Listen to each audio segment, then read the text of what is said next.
Aujourd'hui, il n'y a plus de place à l'amateurisme. Il suffit plus de mettre un simple logo. Les Chinois vont très vite. Alors, on vous avait promis de l'inédit, un des outils principaux que j'utilise. Donc là, vous voyez déjà, le premier élément qui est important, c'est la situation. Et là, malheureusement, merde, votre idée, je vois que ça n'a pas l'air de beaucoup plaire parce que vous avez 100 votes négatifs, 5 votes positifs. Là, c'est un peu con. Et donc, à partir de toutes ces infos-là, on peut comprendre qu'est-ce que veulent vraiment les gens. Alors, salut à tous. Bienvenue pour cette vidéo un peu spéciale. Aujourd'hui, j'accueille Samir. Merci de m'accueillir. Salut Clément. Alors, pour ceux qui connaissent pas encore Samir, déjà, il est vendeur Amazon depuis un peu plus de 6 ans. T'as accompagné plus de 400 personnes pour les aider à se lancer sur Amazon, ce qui est un chiffre pas déconnant, ça commence à être beaucoup de personnes.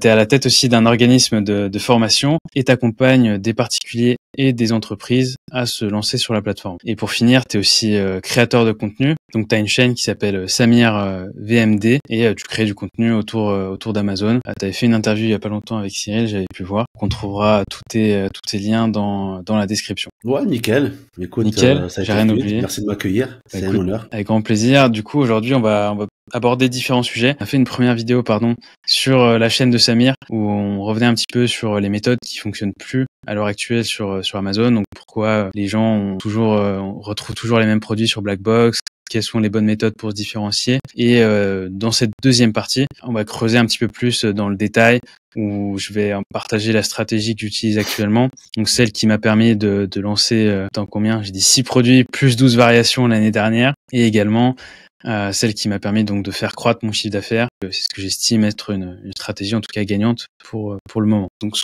qu'on voulait aborder, c'était pourquoi justement c'est important de se différencier. Quels sont les avantages d'avoir une différenciation forte, que ce soit au niveau du produit ou de l'offre, parce que voilà, comme on l'a vu, il y a différents moyens de faire ça. Pour toi, Samir, quels sont les avantages d'avoir justement une différenciation forte, et qu'est-ce que tu dis un peu à tes élèves habituellement par rapport à ça? Écoute, c'est un très bon sujet déjà, on va entamer. Au niveau de la différenciation, comme je disais auparavant, donc aujourd'hui il n'y a plus de place à l'amateurisme. Il suffit plus de mettre un simple logo ou changer la couleur ou faire un bundle pour différencier de la concurrence et grappiller des parts de marché sur Amazon. Ça demande beaucoup plus de créativité, on va dire ça, et de barrières à l'entrée pour pouvoir justement avoir un produit qui reste sur plusieurs mois, voire plusieurs années. Les Chinois vont très vite, ils seront toujours moins chers que nous, ils seront toujours mieux que nous, mieux placés que nous. Mais aujourd'hui, voilà, il y a des différenciations que l'on peut faire à notre niveau. Et surtout, moi, ce que je propose en termes de différenciation, c'est surtout d'aller chercher des produits que les Chinois pourront pas copier, uniques, comme des produits numériques qui seront très très durs à copier, mais qui répondent aux besoins de l'avatar client. Donc moi, ce que je pousse vraiment les personnes à creuser leur avatar client, voir les problématiques et les objections qu'ils peuvent rencontrer par rapport à la solution qu'on peut apporter, et après d'apporter une différenciation, pourquoi pas numérique, que ce soit formation, vidéo, tuto, etc., qui permettront de se différencier de la concurrence et surtout de justifier un produit et assez cher par rapport à la niche. Et du coup, j'imagine il y a des moyens de le faire, mais je visualise pas concrètement. Comment tu mets en avant justement une différenciation avec une formation, un e-book, une application mobile, ce genre de choses? T'arrives à faire ça ou c'est quand même assez compliqué? Aujourd'hui, il y a des outils qui te permettent justement de créer des tunnels de vente, créer des mock-ups. Tu vois, par exemple, YouTube, qui est totalement gratuit, où tu peux héberger des vidéos. Tu peux créer des tunnels de vente, par exemple. Il y a un tas de logiciels, je vais pas forcément faire la promotion de certains, mais où tu peux créer des tunnels de vente gratuitement, où tu vas récolter justement, tu vas sortir les clients d'Amazon, faire ta propre base email, et après, de leur donner la valeur qui correspond par rapport à ce que toi, tu proposes dans ton produit, comme des formations, comme on dit e-book, même si le mot e-book peut être ringard aujourd'hui. Ouais, c'est vrai que... mais guide pratique e-book, en fait, c'est peu importe le nom, mais c'est la valeur qu'on ressort derrière. Comme récemment, j'ai suivi une élève qui a lancé un produit dans le domaine de l'enfance, où pour se différencier, où ça marche très très bien, a réussi à lancer un e-book, un guide complémentaire, un livre numérique qui répond aux besoins de l'enfant et qui va avec le produit, qui s'arrache parce que ça répond à un besoin que les parents ont par rapport à l'enfant. Et ça, c'est ce que le chinois ne peut pas forcément copier. Ouais, non, c'est clair. Parce que culturellement, on comprend le besoin de l'avatar client et les Chinois aura du mal forcément à le copier. Et après, c'est comment, marketingment parlant, on le met en place sur les photos et dans la promesse qu'on donne sur Amazon. Ok, et du coup, dans ton listing, tu vas quand même mettre ça en avant. Dans la première photo directement, tu le mets en avant. Et tu en parles aussi dans ton titre pour montrer en fait la valeur qui est différente par rapport à ce qui existe sur le marché. Toujours montrer Qu'est-ce qui se différencie en première photo directement? Ah, c'est vrai que c'est amusant parce que du coup, au final, on arrive au même but, mais avec des méthodes différentes. C'est vrai que j'avais jamais pensé aux produits numériques ou à faire quelque chose comme ça, alors que c'est super intéressant et ça peut être peut-être un peu moins compliqué que de refaire un produit. Mais du coup, c'est vrai que moi, plutôt dans ma stratégie pour me différencier, c'est ce que j'expliquais dans la première partie. Ça va plutôt être tout ce qui est autour de se différencier soit autour de la fonctionnalité. Donc là, on va soit rajouter une fonctionnalité, soit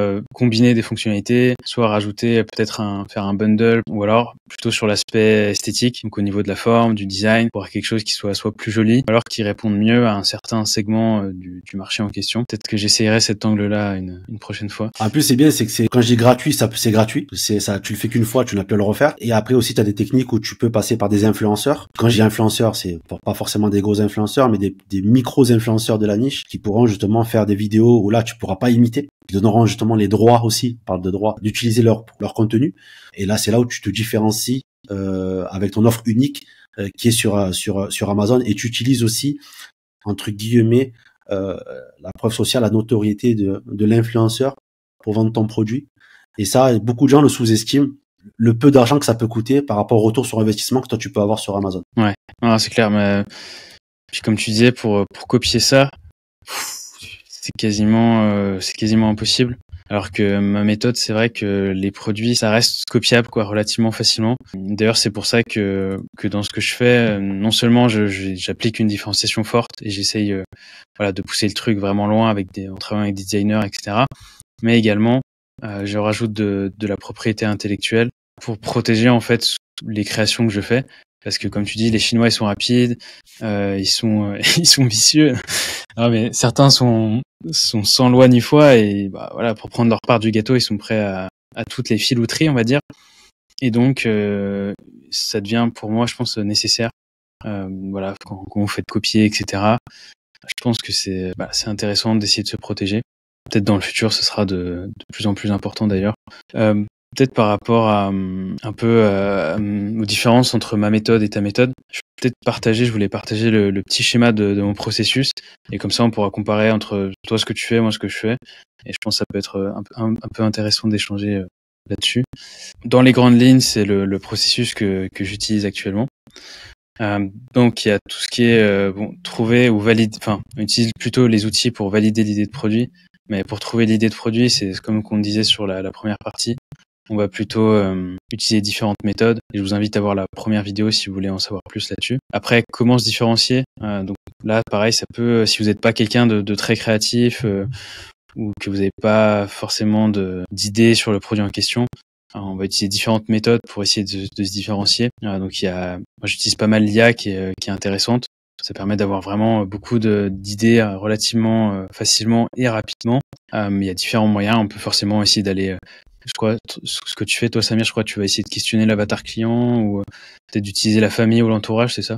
Ouais, c'est ça, et plutôt aller dans l'avatar client et utiliser l'IA pour donner des idées, mais en fonction des datas que je vais récupérer sur Amazon et aussi en fait sur Internet. Ok. Et du coup après tu fais quoi une fois que tu as fait ça? En fait, je prends toutes les infos. Ouais, je prends toutes les infos. Ce qui est bien avec Helium 10, tu peux avoir accès à tous les commentaires et faire un résumé. Ouais. Par exemple, tu prends ça, ensuite tu questionnes l'IA sur l'avatar client, sur ses objections, sur la solution à apporter, etc. Donc ça te donne pas mal d'idées. Et une fois que tu as des idées de différenciation, c'est là où tu fais place à ta créativité pour te focaliser sur une différenciation, où là tu pourras demander aussi à ton entourage, ou pourquoi pas tester dans des groupes ou dans des plateformes qui pourront te répondre par rapport à cette différenciation là. Ouais. Ok, ouais, finalement c'est plus ou moins la même chose. Moi j'appelle ça faire une hypothèse. Du coup finalement c'est plus ou moins similaire. Toi, je fais un document, généralement j'ai pas un truc très compliqué, c'est un Google Doc ou un Google Sheet avec à peu près toutes les infos que j'ai pu réunir donc au travers de l'IA, des éléments que j'ai trouvé sur Amazon, sur Helium 10, etc. Et après ça, j'essaie de faire une hypothèse sur justement l'axe de différenciation que je veux tester. Donc par exemple, si on prend je sais pas, un mug à café, par exemple, je me dis voilà, c'est quelqu'un, un mug à café pour les gens qui sont sur la route, qui conduisent beaucoup. On va dire là, l'hypothèse, je me dis qu'ils veulent quelque chose de très gros, donc je vais partir sur un modèle assez large avec un design qui permet de contenir beaucoup de café. dire voilà, c'est mon hypothèse.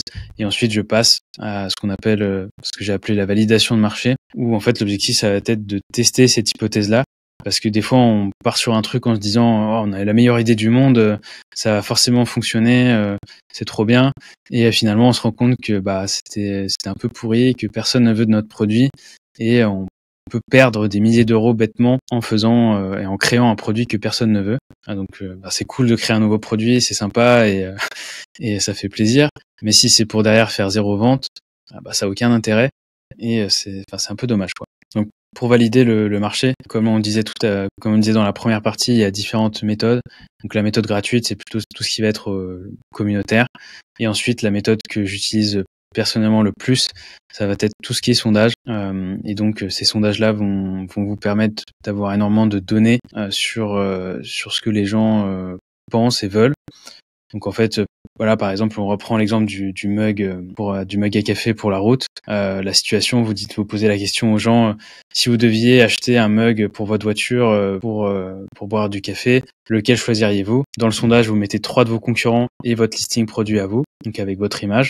Donc là, généralement, vous êtes en train de me dire, oui, on n'a pas fait le produit, comment on a une image? Très bonne question. Donc pour ça, soit vous passez par un designer, soit quelqu'un qui fait ce qu'on appelle du 3D rendering ou du 3D design, qui va en fait vous faire, on va dire, un premier jet de ce que vous avez en tête. Donc ça vous permet d'avoir un truc à peu près joli visuellement de la première idée que vous avez en tête. Donc vous mettez ça face aux concurrents. Et là déjà, ça vous permet de savoir est-ce que personne choisit votre produit. Ce serait triste, mais ça vous donnerait quand même des éléments de réponse. Et après, ce qui va être intéressant, c'est comme on disait, c'est vraiment d'étudier ce que les gens, vu que les gens doivent justifier leur réponse, d'étudier pourquoi ils choisissent votre produit ou pourquoi ils le choisissent pas, et après d'affiner votre produit. Donc c'est pour ça que j'ai mis résultat négatif. C'est que si votre produit n'est pas beaucoup choisi, eh bien dans ce cas-là, on va essayer de raffiner l'idée, de la modifier, et donc de refaire une nouvelle hypothèse. Et au contraire, si le résultat est positif, là, je vais passer, on va dire, à l'étape d'après, qui va être de trouver un designer. Moi, je collabore beaucoup avec des designers parce que voilà, je suis pas forcément quelqu'un de très très créatif. J'y connais rien, tout ce qui est plan, faire des trucs comme ça, c'est pas mon truc. Et donc ces personnes-là vont vous permettre de pouvoir créer potentiellement différents concepts. Ils vont faire des propositions. Après, vous choisissez ce qui a le plus de chances de fonctionner, ce qui vous plaît le plus.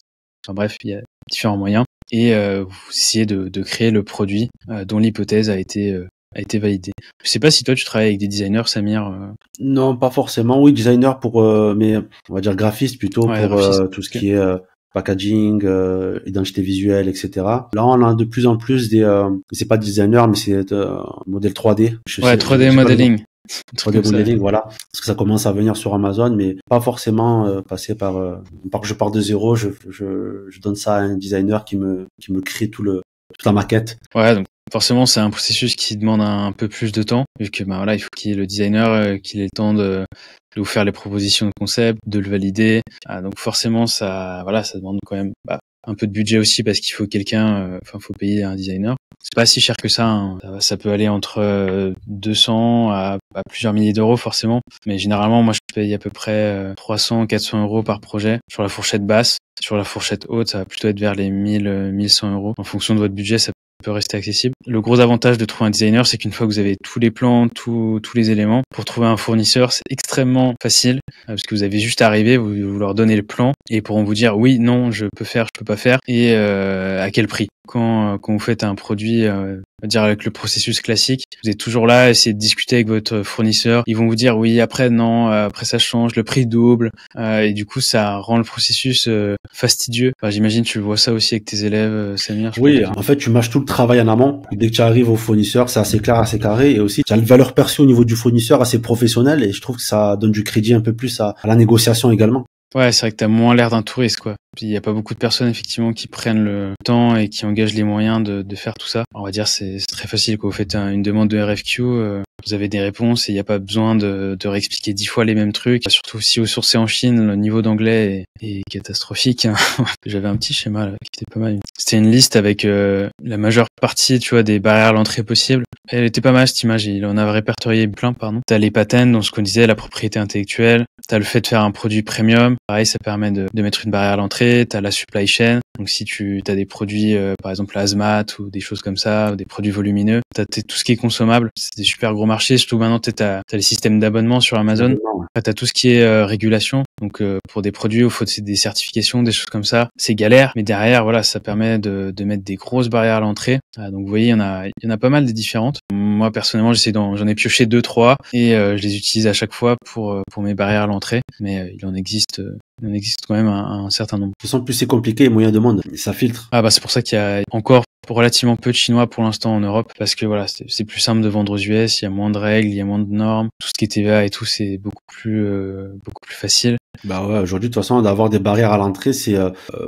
s'assurer en fait une durabilité au niveau de la vie du produit. Nous là, des produits, ça fait des années qu'ils tournent, parce qu'auparavant, bon ok, il y a le bénéfice de l'historique qui rentre en compte et des commentaires, des reviews. On a vu pas mal de personnes qui ont lancé des produits face à des concurrents qui avaient beaucoup de commentaires, mais qui les ont dépassés en termes de BSR. Parce que j'aime dire à chaque fois, si on répond aux besoins du client avec une différenciation qui est assez prononcée et visible dès la première photo, et que le produit est quali, et si on a une barrière à l'entrée derrière qui en impose, on peut pénétrer n'importe quel marché. Donc après on fait des échantillons une fois qu'on a trouvé des fournisseurs. On se limite pas à un seul fournisseur, hein, forcément. Au moins 2-3 échantillons, je pense que c'est bien, histoire de tester les trucs. Et après la dernière étape, c'est soit on refait une validation de marché pour être sûr que voilà, on s'est pas trop éloigné de l'idée initiale. Ça permet aussi de se rassurer un peu et potentiellement d'améliorer certaines choses comme l'image principale ou autre. Et après on passe la commande, le lancement, etc. Ça, vous connaissez pour la plupart d'entre vous. Alors on vous avait promis de l'inédit. Du coup, je vous partage un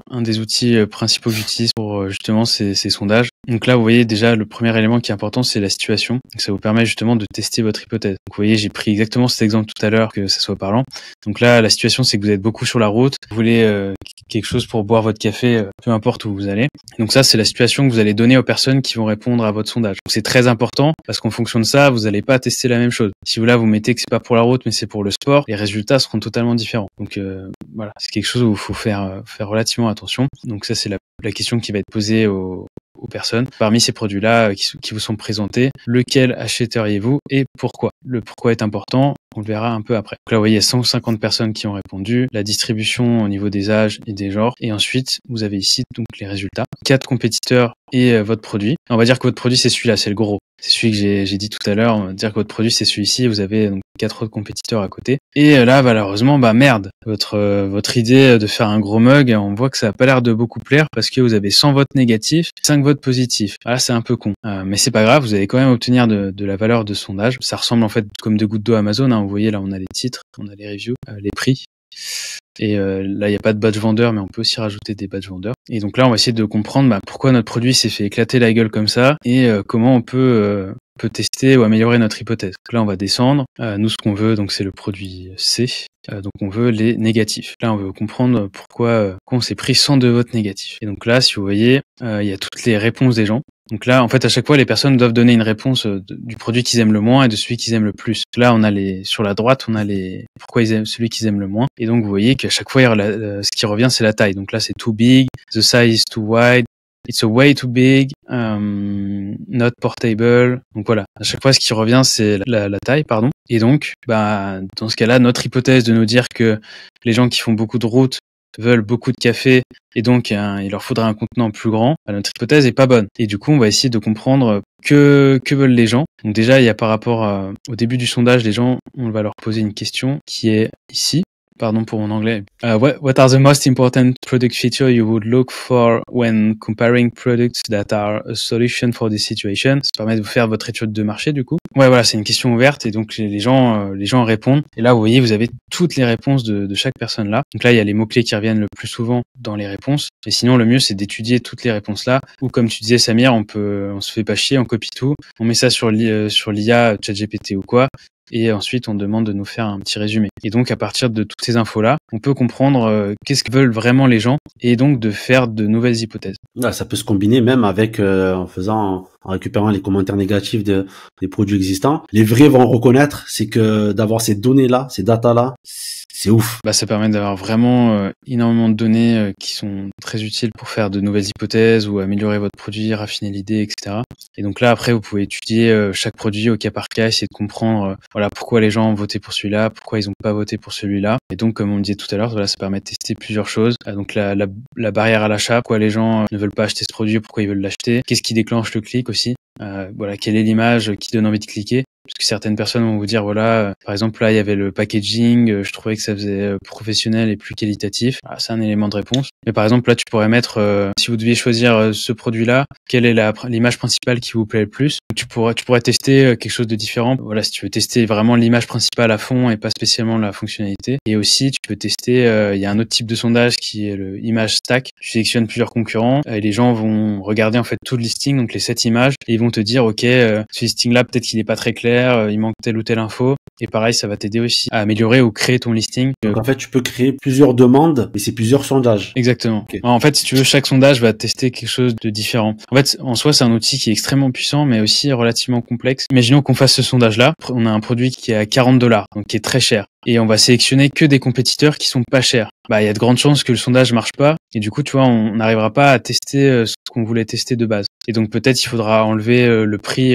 dans le sondage, ou alors peut-être, il faudra tourner les choses différemment. Parfois, avant de faire le sondage, il faut prendre le temps de se poser, de réfléchir, parce que sinon, forcément, ça va pas le faire. Tu vois, si on prend par exemple que des listings des concurrents, mais qui ont des images qui sont pas terribles, et que le nôtre, on a une super image, ça paraît relativement logique qu'on gagne facilement, tu vois. Toi, dans quelle proportion tu utilises ce genre de sondage? Bah, en fait, je fais des produits beaucoup basés sur l'esthétique. Et donc, moi, j'essaie vraiment de savoir est-ce que mon design plaît ou pas? Si oui, pourquoi? Sinon, pourquoi? Et j'essaye de le raffiner par rapport à ça. Alors que quand c'est de la fonctionnalité ou quoi, ça peut être un peu différent. Et après, au niveau des personnes, tu trouves qu'un échantillon de combien c'est pertinent? Encore une fois, l'outil est extrêmement bien fait. Là, tu vois, il te donne un confidence level. À 95% de chance, si tu refais exactement le même test, tu auras ce résultat-là. Et en gros, toi, quand tu vas créer ton sondage, à la fin, avant de payer, tu vas pouvoir sélectionner en gros combien de personnes tu veux pour le sondage. Et forcément, plus il y a de personnes, plus ça va te coûter cher. À partir du nombre de personnes, il va te dire le confidence level.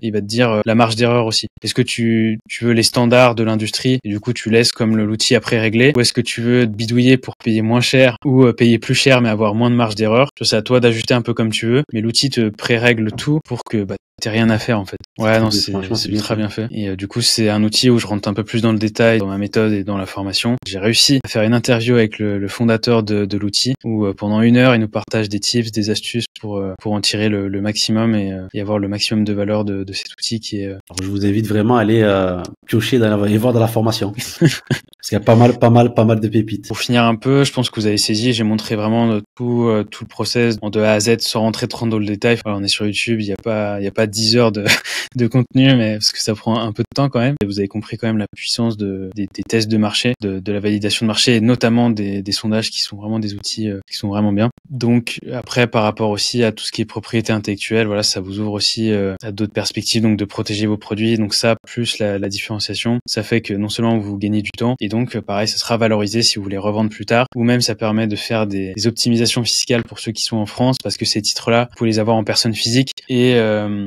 donc faire en sorte que la société qui exploite ces droits-là vous reverse des royalties. Enfin voilà, il y a des petits trucs. Pour le coup, c'est Grégory qui en parle, qui est l'expert qui m'accompagne dans la formation, qui vous explique tout ça. Et donc c'est la stratégie que j'utilise toujours à l'heure actuelle. Et si jamais elle évolue, je vous en ferai part dans les prochaines vidéos. Et c'est vrai que le côté valorisation, on n'a pas trop parlé, mais tu donnes du poids en fait à des marques en ayant des produits brevetés. Je pense que tu peux toucher des multiples plus importants à la revente, à l'exit, que si tu as des produits basiques, quoi. J'ai pas fait d'études par rapport à ça, mais c'est quasiment sûr que tu auras une valorisation qui sera meilleure si déjà tu as une forte différenciation, plutôt que si tu as juste pris un gadget et mis un logo dessus. Ça me paraît une évidence. Enfin, peut-être en Europe ça va, mais aux États-Unis ils sont même un peu plus dans tout ce qui est brevet, etc. Donc ça peut être des atouts intéressants, et comme on l'a dit, ça coûte pas non plus des fortunes. C'est pas extrêmement compliqué également. C'est juste voilà, il faut le faire, et ça peut être des atouts pour la suite. Peut-être tu veux nous faire un petit mot de la fin sur toi, ta méthode, ou je sais pas si... Je trouve que ta méthode vient compléter en fait la mienne. Toi, tu vas venir beaucoup plus tester en amont et faire valider ton idée par rapport au marché, en passant par des sondages qui sont très très bien faits. Et derrière, tu vas verrouiller en fait cette barrière à l'entrée par des brevets déposés et par un design qui sera difficilement duplicable, qui te fera gagner du temps. Et je trouve que ça vient renforcer encore plus la marge d'erreur que tu peux avoir en fait quand tu lances un produit sur Amazon. Certes, on a les logiciels qui nous permettent d'avoir des datas.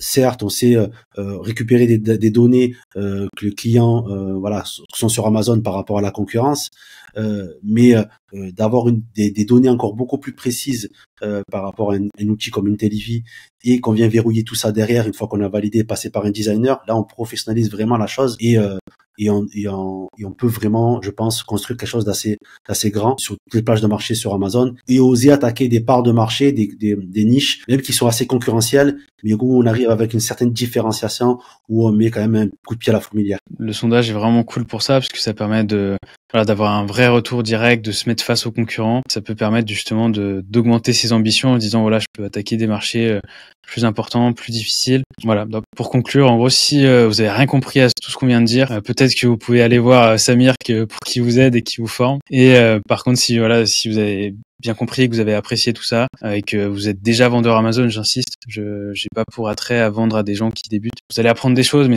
vous n'êtes pas la cible. Donc vraiment, si plutôt vous êtes déjà vendeur, que vous avez déjà une expérience dans le e-commerce, ça s'adresse d'ailleurs à des gens qui ont des boutiques physiques, c'est Shopify, etc. Ça fonctionne très bien aussi.